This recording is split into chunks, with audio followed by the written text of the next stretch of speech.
Shalom a todos, sejam bem-vindos a mais uma aula de orações Tefilot da Kehilat Mikdash David.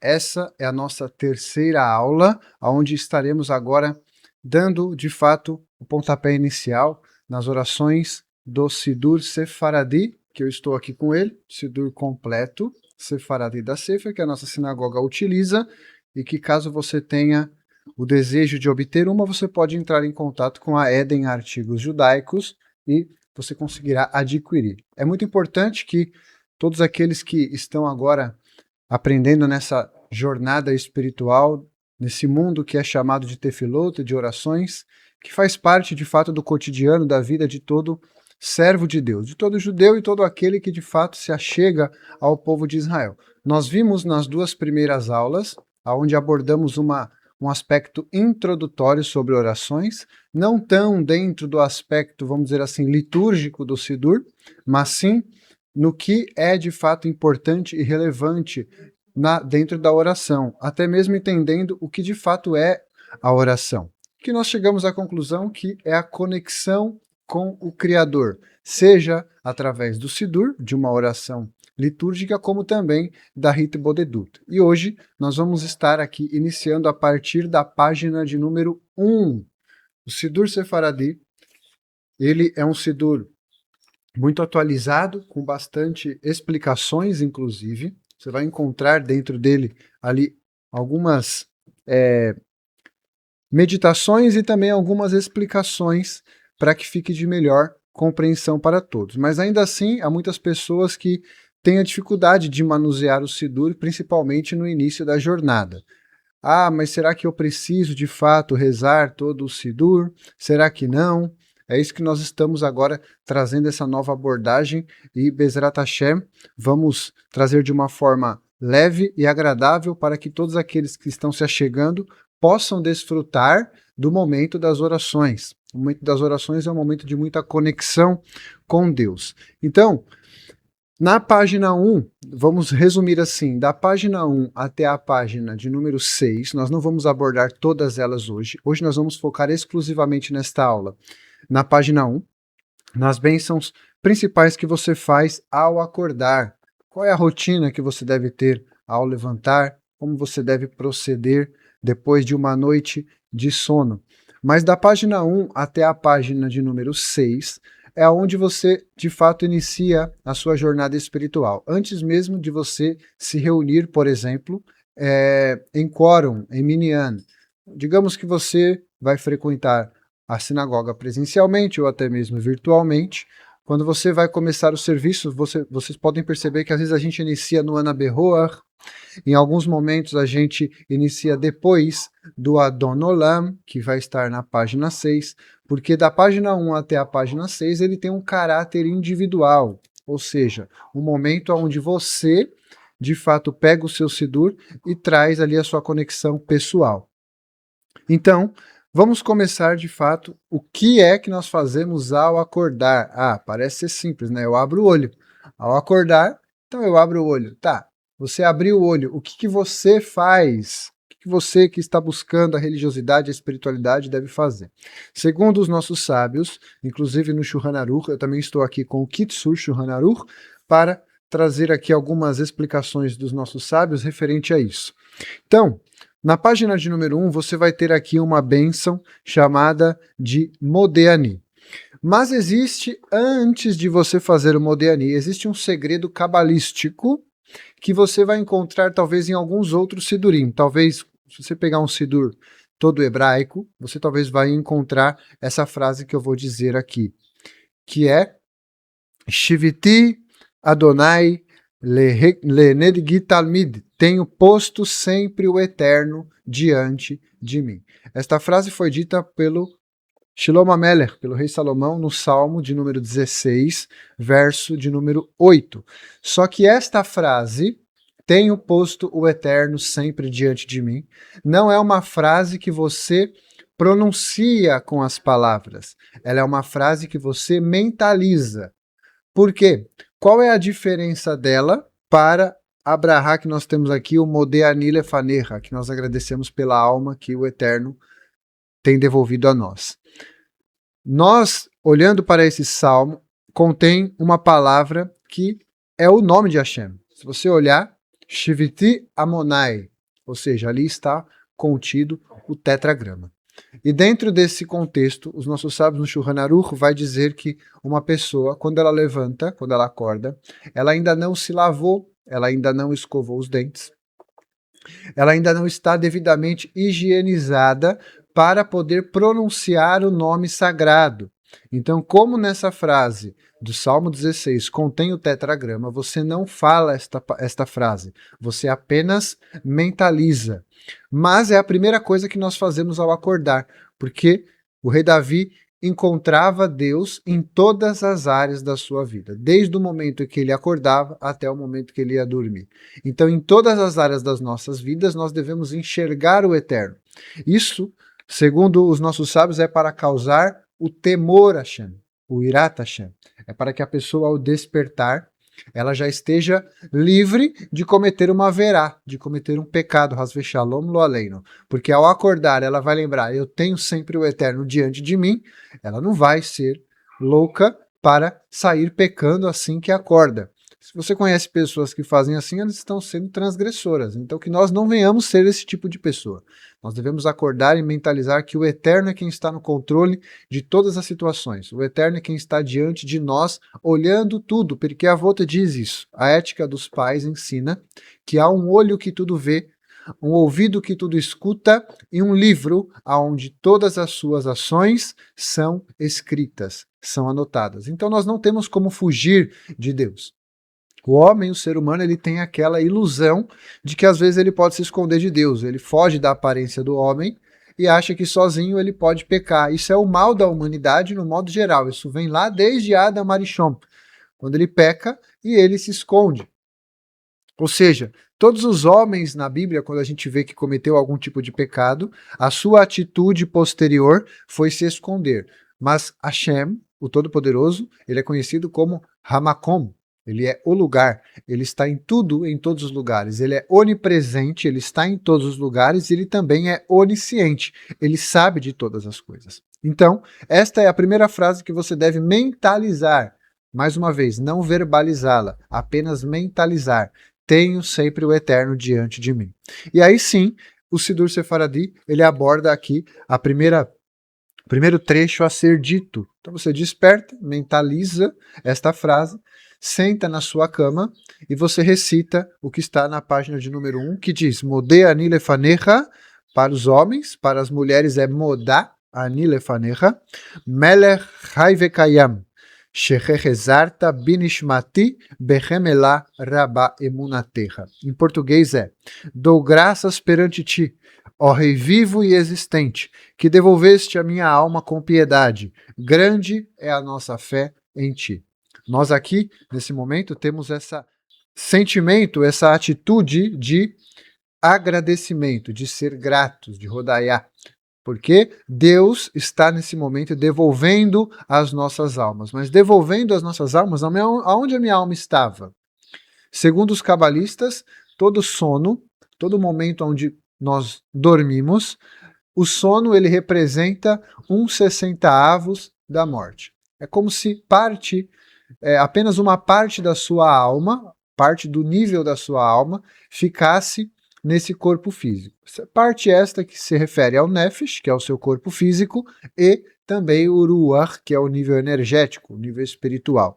A Neshama, os cabalistas, alguns deles fragmentam esse aspecto da alma. Isso seria uma aula mais cabalística. Em outro momento, talvez a gente possa trazer uma abordagem exclusiva sobre a alma humana, sobre a Neshama. Mas segundo Arizal, segundo alguns sábios, é como se parte dessa alma ela fosse fragmentada. Então fica um resquíciozinho, uma pequena parte dentro do seu ser, dentro do seu corpo físico, mas quase que a sua alma inteira parte e ascende aos céus, ascende aos mundos espirituais, às academias celestiais. Existem até piadas, né, dentro do humor judaico, que às vezes as pessoas dormem em um determinado momento, alguém vai lá e fala, eu estava dormindo aí a pessoa pega e fala assim, eu estava estudando nas academias celestiais com Shimon Bar Yochai. É uma forma descontraída de você, às vezes, fazer uma piada. Exemplificando que, de fato, a sua alma, ela ascende para os mundos espirituais. Logo, ela, ao chegar aos mundos espirituais, ela vai precisar também descer novamente quando você acordar. Então, como os nossos sábios dizem que o nosso corpo físico, ao dormir, é como se ele estivesse morto, parcialmente morto. Se você estiver dormindo em Hasbe Shalom, alguém vir te assassinar, Hasbe Shalom, fazer alguma coisa com você, você não tem como você reagir. Você está dormindo, então alguém poderia fazer qualquer coisa com você, é como se você estivesse morto. Então, querendo ou não, espiritualmente é gerado uma impureza de morte. Por isso, nós agradecemos a Deus por Deus ter devolvido a nossa alma. Porque pode ser que, se você, em um momento de muitas transgressões, de muitos problemas, e Deus um dia decidir não fazer mais a sua alma voltar, você não acordaria. Então nós devemos ser gratos. A primeira coisa que nós devemos fazer pela manhã é ter a gratidão pela vida. A gratidão por você acordar e você poder respirar, você poder ter a oportunidade de viver mais um dia, de executar e desempenhar aquilo que você precisa desempenhar. Este trecho que eu mencionei sobre o sono ser 1/60 da morte, você vai encontrar a referência dele no Talmud Bavili, Tratado Berahot 57b, e também no Zohar 183b, é onde vai dizer que a alma ela eleva parcialmente durante o sono. Dentro do Modéani, nós percebemos que não contém o tetragrama, o nome de Deus. Porque algumas pessoas podem agora estar se perguntando, mas eu não falo o primeiro trecho que o Senhor ensinou, porque contém o tetragrama, então eu só mentalizo. Mas aqui no Modéani não tem o tetragrama. Você vai perceber que é apenas uma forma de agradecer a Deus sem citar o nome divino. Então, neste momento, ainda sem fazer a sua lavagem das mãos, ainda sem fazer a sua limpeza espiritual, necessidade, você agradece a Deus, porque é o primeiro ato. E aí, na sequência, se você observar na página 1, você que tem o Sidur, vai estar escrito assim: depois você irá fazer a lavagem das mãos, conhecido como Netilat Yadayim. A lavagem das mãos, ela é feita, vamos dizer assim, eu vou citar aqui em duas ocasiões. Quando você acorda, nesse caso aqui, ou também quando você vai partilhar de alguma refeição. Existem algumas diferenças halárricas, por exemplo, se você for fazer uma lavagem das mãos para comer a halá, para comer um pão, então você deve fazer ali as bênçãos que está escrito no Sidur aqui. Baruch atah Amonai, Elokeinu melech haolam, asher kideshanu bemitzvotav, vetzvanu al netilat yadayim. Então você recita esta brahá para comer pão e também ao acordar. Alguns dos nossos sábios dizem que depois, se você vai, por exemplo, você chegou em casa, você estava na rua e você chegou em casa para fazer a minhá, por exemplo. Você tirou um tempo no seu trabalho e você vai fazer ali a minhá. Há o costume, muito bem aceito por todos os judeus, de fazer o Netilat Yadayim. Mas ali, os nossos sábios dizem que você não está obrigado a fazer a brahá, porque você já fez a brahá pela manhã. Você apenas realiza a lavagem ritual. Obviamente com a kavaná, de que você está lavando as suas mãos para servir a Deus, para entrar em um serviço divino, mas não necessariamente você precisa recitar a brahá, ok? Necessariamente você vai recitar ao acordar e se você for comer pão. Mas não estamos falando agora aqui do nível da refeição, e sim do que fazer pela manhã. Então, mentalizar que temos sempre o Eterno diante de nós, depois nós recitamos o Modéani, agradecemos a Deus, sentado em nossa cama, e aí, posteriormente, nós podemos fazer a lavagem das mãos. Fazendo a lavagem das mãos, normalmente você já busca nesse momento fazer as suas necessidades também fisiológicas. Quando você vai ao banheiro, você pode fazer ali as suas necessidades, e depois tem quem toma banho, outros vão apenas fazer a lavagem das mãos, mas você vai trazer ali o sentido de purificação. A purificação para você adentrar a um serviço divino, ela é extremamente importante. E nós encontramos isso nos próprios textos da Torá, em Shemot. Obviamente que ali são mitzvot que foram dadas para os Kohanim, para os sacerdotes. Mas se você perceber a seriedade da importância da lavagem das mãos, você pode recorrer a esses textos em Êxodo, onde é dito que eles lavariam as suas mãos e os seus pés para que não morram. Olha o texto que a Torá utiliza. Para os sacerdotes, não lavar as mãos e os pés naquela ocasião era como se fosse um pecado de caret. Era como se fosse alguém que, se não fizesse isso, seria acometido de morte espiritual e também física. Então isso trata de você saber fazer uma separação entre essas coisas. Saber olhar para o campo espiritual e dar a devida atenção a ele. Não entrar num serviço espiritual de qualquer forma. Você precisa trocar as suas vestes, você precisa fazer uma lavagem espiritual, você precisa reconfigurar a sua mentalidade para que você entre com a devida kavaná. Nós podemos encontrar essas referências sobre a lavagem das mãos, sobre essa questão do espírito de morte que paira sobre os dedos, sobre as mãos. Isso está no Shulchan Aruch, Orachaim, Siman 4, e também no Zohar 184a, aonde vai exemplificar um pouquinho ali desse espírito de impureza. O Zohar ele vai trazer, inclusive, linguagens muito fortes dentro da Kabbalah, que não vem ao caso aqui nesse momento, mais uma vez, porque tem assuntos que, para serem abordados, eles precisam de um contexto maior, porque senão talvez algumas pessoas não entenderiam muito bem, ok? E aí, ok, você indo no banheiro, fazendo as suas necessidades, fez o seu Netilat Yadayim, você vai para as duas bênçãos que estão contidas após esse momento. E a primeira delas é a bênção pelo corpo, pelo nível da alma, nefesh, pela parte física nossa humana, que é conhecido esta brahá como Asher Yatzar. Eu vou lê-la apenas em português, ok? Para não ficar aqui lendo muito tempo uma brahá. E no português até melhor para que traga mais kavaná e que também vocês possam entender o sentido dessa bênção. Que diz: Bendito sejas tu, eterno nosso Deus, Rei do universo, que formaste o homem com sabedoria e criaste nele órgãos com orifícios. Revelado e sabido é perante o teu glorioso trono que, se um órgão aberto se fechar ou um órgão fechado se abrir, o ser humano não sobreviverá nem por uma hora. Aí nós dizemos: Bendito sejas tu, eterno, que sara toda a carne e fazes maravilhas. Essa brahá, ela, além de você fazer pela manhã, ela também é feita todas as vezes que você utiliza o banheiro para fazer uma necessidade, seja para fazer o número 1 ou para fazer o número 2, né? Então, você ao usar o banheiro, você está usando o seu corpo para expelir excrementos. Logo, isso conecta essa bênção que nós dizemos aqui.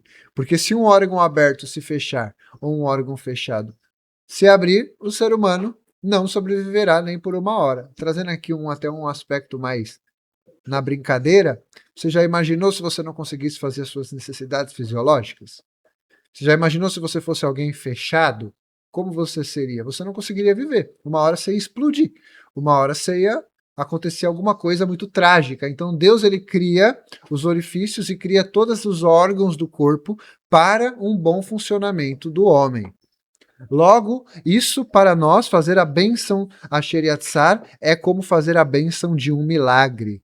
E para isso, o texto que nós podemos encontrar como referência é Tratado Berachot 60b e também os conselhos de Maimônides. Vocês têm que, inclusive, estudar o Rambam, Maimônides, no Ilhot Deot. Lá ele vai trazer as leis de conduta moral e ele, inclusive, dá muitas dicas ali que, inclusive, são alárricas, ok? Tem base alárrica, mas muitas coisas do que Rambam fala também é porque ele estudou medicina, é porque ele foi um médico. Então, vários dos conselhos que Maimônides dá é para o nosso próprio bem. Nem sempre, talvez, os conselhos que o Rambam vai dar é para que você alcance níveis sobrenaturais, para que você alcance a Kabbalah mais profunda. Não! Na verdade, ele está dizendo para que você siga esses conselhos, para que você consiga viver uma vida digna, para que você tenha uma vida saudável e que você realmente consiga liberar os canais espirituais. Ou seja, para você, os orifícios, eles significam esses canais espirituais. Às vezes, nós não podemos bloquear os canais espirituais. Aqueles que são abertos, nós não podemos fechá-los. E aqueles que são fechados, nós, como seres humanos limitados, não podemos abrir. Nós devemos entender que Deus ele cria todas as coisas de forma sobrenatural e que nem isto deve chegar ao conceito humano. Talvez a ciência hoje explique algumas coisas sobre a natureza humana, mas se você olhar a ciência, ela não vai te explicar e desenhar de forma tão perfeita como que é que se forma um feto, por exemplo, no útero da mulher. A ciência, inclusive, é clara em dizer que isso não tem como ter uma explicação óbvia. Então, a conexão desse momento, dessa brahá, ela é uma conexão não só física, apesar de você estar fazendo uma bênção para a fisicalidade, para o seu corpo, mas ela é uma bênção altamente espiritual que conecta com a Sefirá de Yesod, que é o fundamento. Yesod, para quem não sabe, é a penúltima Sefirá da árvore da vida. Nós temos Malhut, que é o reino, que está ali relacionado a esse mundo físico, e nós temos Yesod, que é comparado como se fosse uma espécie de funil. Ele é um canal que de fato faz descer toda a chefa espiritual. Então, o nosso corpo físico precisa estar devidamente preparado para receber essas influências, ok? E a segunda brahá, a segunda bênção aqui, que nós não poderíamos deixar de agradecer, que é Elohai Neshama. Ainda nós estamos estudando a página 1, ok? Esta aula ela vai se limitar e resumir apenas a essa página de número 1.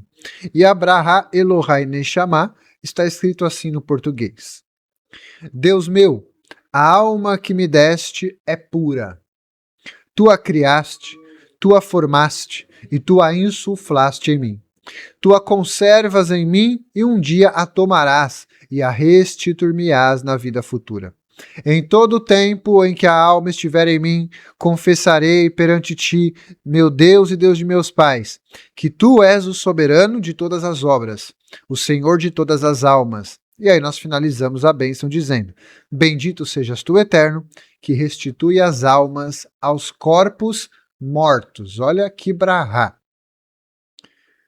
Essa bênção, chamada de Elohai Neshama, você vai encontrar algumas referências. Eu estou trazendo aqui todas essas fontes para que fique claro, para se caso você quiser depois pesquisar. Você vai encontrar no Talmud, Tratado de Nidá, 30b, aonde lá é mostrado que a alma ela é pura, a essência da alma ela é pura. Por quê? Porque o que é que de fato Deus soprou em Adam Arishon? O que Deus soprou em Adão, o primeiro homem? Nada mais, nada menos do que a sua própria essência. Não a totalidade, obviamente, mas parte da sua essência está contida dentro de cada ser humano.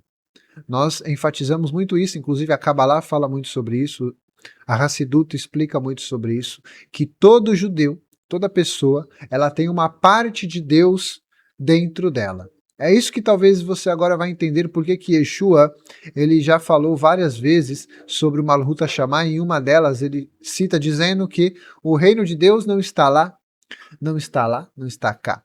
O reino de Deus está dentro de cada um de vós. Ou seja, porque tudo está dentro de nós, porque Deus está dentro de nós. Então, se Deus está dentro de cada um de nós, então as respostas necessárias que nós temos está dentro de nós. Por isso que a tefilá, a oração, ela é de extrema importância. A conexão através da oração espontânea, principalmente, chamada de hitbodedut, você vai encontrar essa conexão com o divino. Então, ao soprar a alma em Adam Arishon, é dito lá que Deus soprou em suas narinas Neshamat Haim, almas viventes. Esse termo almas viventes, ele tem várias explicações cabalísticas, mas uma delas é que todas as almas estão dentro de Adam. Então, todas as nossas almas estiveram em um momento lá dentro de Adão. É como se depois de Adão ele fosse uma grande árvore, um grande tronco, aonde dele emitem vários galhos. E esses galhos é a própria humanidade. Só que no hebraico, isso nos chama mais ainda a atenção para o nível cabalístico. Se olharmos o texto em hebraico, onde está escrito assim: Elohai Neshama, Shenatatabi, a alma é Deus meu, a alma que me deste, Shenatatabi, Terorá, ela é pura. Então, quando nós olhamos agora, se você puder visualizar os 4 mundos que existem, nós vamos abordar ele também durante o Sidur, porque a própria estrutura do Sidur ela é desenvolvida dentro desses Olamot. Olamot são mundos. Esses mundos não é o planeta Terra, Saturno, Marte, não é isso que a gente está falando. São mundos espirituais, são configurações espirituais que você deve observar. Então, se você olhar pela Kabbalah, são 4 Olamot, 4 mundos. Então nós temos o primeiro mundo aqui embaixo é Asiá, o mundo da ação, o mundo da matéria, o mundo físico. O segundo mundo, de baixo para cima, nós temos Yetzirah. Grave essa palavra, Yetzirah, que é o mundo da formação. É o mundo dos anjos, é o mundo da energia. Acima, o terceiro mundo, nós temos o mundo de Beriá. Grave essa palavra, Beriá ou Briá, em algumas traduções, que é o mundo da criação. E após esse, o quarto nível é Atzilut, que é traduzido como emanação. Só que agora nós estamos olhando aqui de cima para baixo. Nós não vamos olhar de baixo para cima. Nós olhamos de Atzilut, emanação, Beriá, Yetzirah e Asiá. Por quê? Porque olha como diz o texto em hebraico. Elohai Neshama Shenatatabi Terorá. A alma é pura, assim como o mundo de Atzilut é puro. O mundo de Atzilut, ele é totalmente puro, ele é onde reina a essência do divino, aonde tudo pode existir de fato dentro desta configuração. Então, Terorá-ri, a alma que o Eterno nos deste, é pura. Olha agora, na sequência, vírgula, Atá beratá, Atá yetzartá, Atá nafartá bi. Olha as duas palavras seguintes, Atá beratá, que vem da mesma raiz da palavra beriá. Porque o que está escrito aqui? Deus meu, a alma que me deste é pura, tu a criaste, ou seja, beriá. Então é como se você existe num plano de Atzilut, aonde lá você pode ser qualquer coisa. Você pode ser o rabino, o engenheiro, o filósofo, você pode ser qualquer coisa. Então lá é contido no mundo de Atzilut. Mas partindo deste mundo para baixo, nós vamos ter Beriá. Então Beriá é onde Deus agora começa a criar. Quando você, por exemplo, tem o desejo de ter um filho, você vai perceber que a esposa ficando grávida, vocês já começam, o casal começa a pensar qual é o nome que a gente vai dar para o filho, e etc. Você começa a pensar como será que ele é. Você cria na sua mente uma ideia. Então, Deus ele molda a nossa alma de acordo com essa descida dos mundos. Então nós temos Atzilut, mais uma vez, eu não estou querendo aqui ser redundante, apenas que vocês gravem isso muito bem. Atá beratá, Deus a criou. Aí a próxima palavra é Atá yetzartá. Olha aí de novo, Atá yetzartá, que vem do mundo de Yetzirah, o mundo da formação. Depois de criar, Deus ele dá forma, porque o mundo da criação, o mundo de Beriá, ele ainda está no campo da ideia. Ainda que não é Atzilut, onde tudo pode existir. Você criou uma ideia, você teve um insight. Você fala, puxa, agora eu acho que eu sei o que eu preciso fazer. Como eu devo fazer agora? Agora eu devo colocar isso na prática. Eu devo colocar isso numa planta, como um engenheiro que projeta uma ideia, ou seja, vai construir um prédio, uma casa, então ele imagina que ele quer ter uma casa, que ele quer ter um prédio, Atzilut. Aí agora ele fala, como eu posso fazer esse prédio?